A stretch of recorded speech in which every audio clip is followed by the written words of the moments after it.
பெரியவருக்கு ஒரு 60 வயசு இருக்கும். அவர் மார்னிங் சைக்கிளிங் போயிட்டு இருந்தப்ப வழியில் இந்த கவர்மெண்ட் ஸ்கூலோட கேட்டுக்கு வெளியில் 4 பசங்க நின்றுட்டு இருக்கிறத பார்த்தார். ஸ்கூலுக்கு லேட்டாக வந்துட்டோங்கிற எந்த வருத்தமும் இல்லாமல் அந்த பசங்க ஜாலியாக பேசிகிட்டு இருந்தாங்க.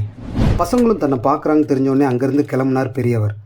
அடுத்த நாள் அந்த பசங்க ஸ்கூலுக்கு சைக்கிளில் விரக்தியாக போயிட்டு இருந்ததை பார்த்த பெரியவர் தன்னோட சைக்கிள் பெல் அடித்து அந்த பசங்களோட கவனத்தை தான் பக்கம் திருப்பினார். பசங்க தன்னை பார்த்ததும் நக்கலாக சிரிச்சிட்டு சைக்கிளை வேகமாக அழுத்த ஆரம்பித்தார். அதை பார்த்த பசங்க, டே பெருசுக்கு நக்கலா பார்த்தியா, அதோட நம்ம ஸ்லோவாக ஓட்டுறோன்னு சொல்லாமல் சொல்லுது, வாங்கடா அப்படின்னு கத்திக்கிட்டே சைக்கிளை வேகமாக அழுத்த ஆரம்பித்தாங்க. அப்போ பெரியவரும் தன்னோட சைக்கிளை வேகமாக அழுத்த ஆரம்பித்தார். இது ஒரு போட்டியாக மாறினது. கடைசியில் பசங்க அந்த பெரியவரை தாண்டி வேகமாக ஸ்கூல் கேட்டுக்குள்ளே போய் ஆர்ப்பரிக்க ஆரம்பித்தாங்க. என்ன பெருசு எங்கள்கிட்டே வா அப்படின்னு சொல்லிட்டு பெரியவரை பார்த்து சிரித்தாங்க.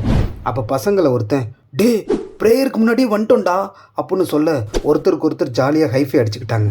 இதைத்தான் எதிர்பார்த்தேன் தம்பிகளா அப்படின்னு மனசுக்குள்ளே சொல்லிக்கிட்டார் பெரியவர்.